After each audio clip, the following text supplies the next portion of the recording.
Hello guys, welcome to YouTube channel. আজকের video হবে Bangla serial নিয়ে। হ্যাঁ, বাংলা সিরিয়াল যার জন্য আমরা ছোটবেলায় কার্টুন দেখতে পাই না। সো আর কথা না বলে চলুন ভিডিওটি শুরু করি।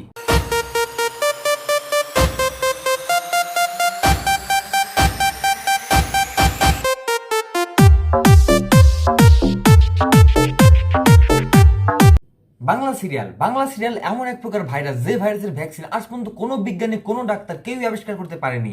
হ্যাঁ, আর এই ভাইরাস অনেক ধরনের রয়েছে। এই ভাইরাস ছোট থেকে বড়, বয়স্ক, জওয়ান, সকল ধরনের মানুষ এই ভাইরাসের শিকার হয়েছে। এছাড়া আমরা যখন ছোটবেলায় যখন আমরা টিভি দেখতে যেতাম, তখন আমরা একমাত্র এই ভাইরাস, এই সিরিয়াল, এই বাংলা সিরিয়ালের জন্য আমরা ছোটবেলায় কার্টুন দেখতে পারিনি। আমাদের সেই টম এন্ড জেরি, আমাদের সেই শখের টম এন্ড জেরি, সেই টম এন্ড জেরি একমাত্র এই ভাইরাসের কারণে আমরা দেখতে পারিনি। আর এই সকল সিরিয়ালের নাম, এদের যে এপিসোড, প্রত্যেকটা এপিসোডের থেকে ক্ষতিকর এদের সিরিয়ালের নাম। কিন্তু নামগুলো আপনারা দেখুন, কে আপন কে পর, বোঝে না সে বোঝে না, এখানে আকাশ নীল, আর এটসেট্রা এটসেট্রা। এত নাম ভাই মুখস্থ করি না, কারণ আমি এগুলো দেখি না, এগুলো জানিও না, এগুলো তো আমার মুখস্থও নাই। আর এদের সিরিয়ালে, এদের প্রত্যেকটা এপিসোডে লজিক, এদের এপিসোডে কোনোদিন লজিক দেখাই যায় না। এদের এপিসোড টোটালি লজিক ছাড়া। আপনারা এদের নাম দেখে বুঝতে পারেন, এখানে আকাশ নীল, মানে তারা শুধু বুঝিয়েছে তাদের সেখানে আকাশ নীল। তাহলে আমাদের এখানে আকাশ কি হলুদ কালার? এখানে কি কালো কালার আকাশ? এখানে আমাদের এখানে তো আকাশ নীল, তাহলে তাদের সেখানে আকাশ শুধু নীল কেন? আরেকটা হলো কে আপন কে পর। আমি এই নাটকের কিচ্ছু বুঝি না। প্রথমে একটা চাকর, বাড়ির একটা চাকর, তার সাথে সেই বাড়ির ছেলেকে বিয়ে দেওয়া হলে তার কয়েক মাস পরে, মানে আমাদের এখানে কয়েকদিন, তাদের সেখানে কয়েক মাস, বছর, তাদের এক একটা এপিসোডে তাদের 1 বছর 2 বছর করে চলে যায়। যাই হোক, মানে তাদের কয়েক মাস পরে সেই মেয়েটি হঠাৎ করে শিক্ষিত হয়ে যায়। মানে এটা কেমনে ভাই? আমরা এত বছর ধরে লেখাপড়া করতেছি, আমাদের এত সার্টিফিকেট, তাদের কোনো সার্টিফিকেটের দরকার হয় না, তাদের কোনো চাকরির জন্য কোনো সার্টিফিকেটের দরকার হয় না। সেই মেয়ে প্রথমে হয় একজন গোয়েন্দা, হয় একজন ডাক্তার, হয় একজন জজ। মানে আমি বুঝি না, এখানে আমাদের একটা প্রফেশন চয়েস করতে আমাদের 10টা বছর নষ্ট করতে হয়। নষ্ট না অবশ্য, নষ্টই। যাই হোক, আমাদের 10 বছর কঠিন লেখাপড়া করে তারা কয়েক মাস লেখাপড়া করে তারা এত উপরে চলে যায়। কেমনে ভাই, কেমনে? মানে তারা কোন লেভেলের গাঁজা খায় ভাই, কোন লেভেলের, কত দামি, কোথাকার ভাই? আমিও খামু ভাই, আমিও খামু। আমার তার অ্যাড্রেসটা দেন ভাই, তার কাছে নিজেদের লয়ে আমু, যত টাকা লাগে টাকা আমি নিবো ভাই। আর এসব সিরিয়ালের রাইটাররা, তারা গাঁজা, বাবা, মদ সব একসাথে খেয়ে তারা রোদের নিচে বসে, তারপর তারা একটা ডায়েরি নেয়, একটা কলম নেয়, তারপর তারা লেখা শুরু করে, এইভাবে আজকে তাকে মারবো, তার 2 দিন পরে তার স্বামীর বিয়ে, তারপরে তাকে মেরে তার স্বামীর বোনের সাথে তার স্বামীর বন্ধুর বিয়ে। মানে তারা কত লেভেলের, কোন নাম্বারে গাঁজা খাবে এই ধরনের গল্পগুলো লেখা। আপনারা বলেন গাঁজা খড়ি গল্প এগুলা, এদের মধ্যে কোনো লজিকই থাকে না। আর এদের গল্পে যদি কোনো পাকনা শিশু নাই হয়, তাহলে তাদের গল্প জমেই না। মানে ছোট্ট ছোট্ট শিশু, তারা এমন পাকনা পাকনা কথা বলবেন, মানে তারা সব বুঝে ভাই। মানে আপনারাই ভাবুন, আপনারা বিবেচনা করুন, মানে এরকম এগুলো কি কোনো লজিক আছে? বোম, আমরা কি জানি বোম মানে? বোম এমন একটা জিনিস যেটা ছোটই হোক বড়ই হোক একটু ক্ষতি হলেও করবে। কিন্তু এইসব সিরিয়ালে মানুষ বোম সামান্য কাঁচি দিয়ে কেটে ফেলে। আই মিন সিরিয়াস, কাঁচি দিয়ে বোম কে কাটে ভাই? না কাটে, একজন কাটে, আমাদের জবা আপু। চলুন আমরা দেখে আসি। সময় নেই, আমাদের সবার আগে দরজার বোমগুলোকে ডিফিউজ করতে হবে, বুঝলে?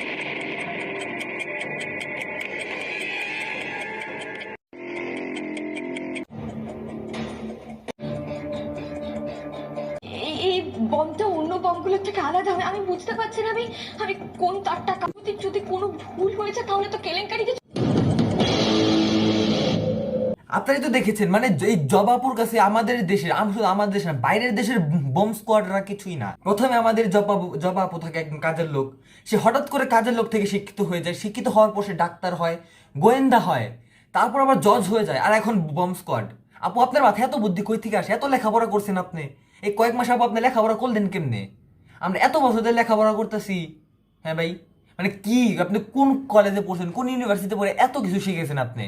আপনার ডাক্তার ছিলেন, আপনি জজ ছিলেন, আপনি উকিল, যাই হোক উকিল জজ একই হলো, ওইটাও ছিলেন, কিছু একটা তো ছিলেন। আপনি বম্ব স্কোয়াড এখন হয়ে গেলেন, বম্ব স্কোয়াডের মেম্বার হয়ে গেলেন, আপনি গোয়েন্দা হয়ে গেলেন। আচ্ছা, আপনি আসলেন কাজের লোক, এত কিছু হইলেন কেমনে? আর আপনি লেখাপড়া করতেন কখন? সারাদিন তো ন্যাকামি করে বেড়েছেন। এটাই সাইন্স।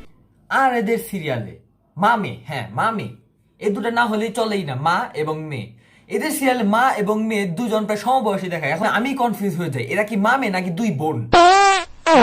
এদের মধ্যে এজ ডিফারেন্স, মামের যে না হবে একটা জিনিস তারা অবশ্যই করবে, যে মা হবে তার চুলের একবার সাদা করে দিবে, বাকি সম্পূর্ণ কালো। আচ্ছা, আমার একটা প্রশ্ন, সব বয়স্ক মহিলারা কি এক পাশ থেকে বুড়া হওয়া শুরু করে?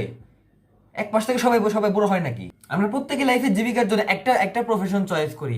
হয়তো কেউ ডাক্তার হতে চায়, কেউ পাইলট হতে চায়, কেউ ইঞ্জিনিয়ার হতে চায়, হয়তো বা কেউ ডাক্তার হতে চায়, কেউ পাইলট হতে চায়, কেউ ইঞ্জিনিয়ার হতে চায়, এই তিনটাই হতে চায়। যাই হোক, আর এগুলো হওয়া কিন্তু এত মুখের ব্যাপার না, এগুলো হওয়া কিন্তু এত সহজ না। কিন্তু এমনও কিছু মানুষ আছে যারা কানে শুনতে পায় না, তারাও পাইলট হতে পারে।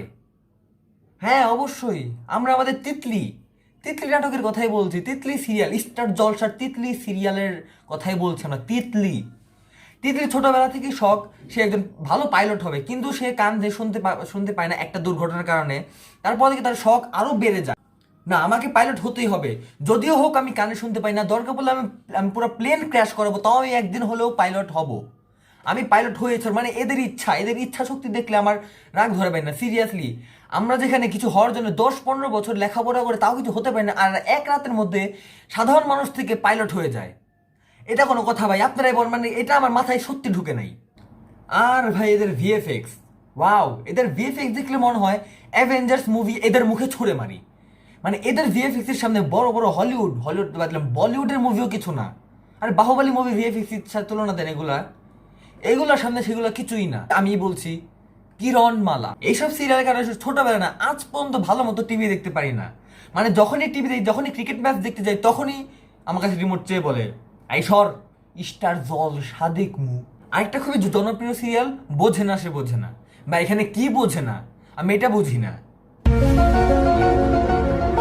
হ্যাঁ, যাই হোক, এই সিরিয়ালে মেন থিমটা কি না? প্রতিটা সিরিয়ালে একটা মেন থিম থাকে, সেটা হলো কেউ একজন বাইরে থেকে আসবে, তার সাথে তার বিয়ে হবে, বিয়ের পর সংসারে সমস্যা হবে, সেই মেয়ে মরে যাবে, নাহলে কোথাও চলে যাবে, তারপর ছেলেটি আবার বিয়ে করবে, সেই মেয়ে ফিরে আসবে, মারামারি হবে, সেই মেয়ে আবার সেই ছেলের বউ হবে, দি এন্ড। প্রত্যেকটা সিরিয়ালের এই একটাই থিম, এই একটাই কাজ, প্রত্যেকটা সিরিয়াল হয়, তাও প্রত্যেকটা সিরিয়াল হিট। হিট মানে সুপার হিট। বোঝে না সে বোঝে না, এখানে কি বোঝে না? একটা মেয়ে সেই ছেলের সাথে সংসার করছে, সেই ছেলেকে বিয়ে করছে, তাও আর ভাই তুমি আর কি বুঝাইবে ভাই? আর কি বোঝার বাদ আছে? আর বিয়ের পরও সে মেয়ে ঝগড়া করে চলে যায়, মারা যায়, যা খুশি তাই হয়, আবার তো ফিরে আসে নাকি? তাও কি বোঝে না তোমার? বোঝে নাটা কি? আমরা স্টার জলসা সিরিয়ালের কথা বলতেছি আর রিয়াকশনের কথা বলতেছি না, এটা কোনো কথা?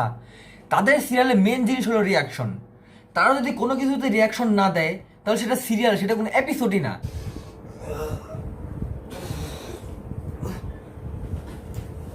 সকাল হয়ে গেছে, যাই হাগো করে আসি।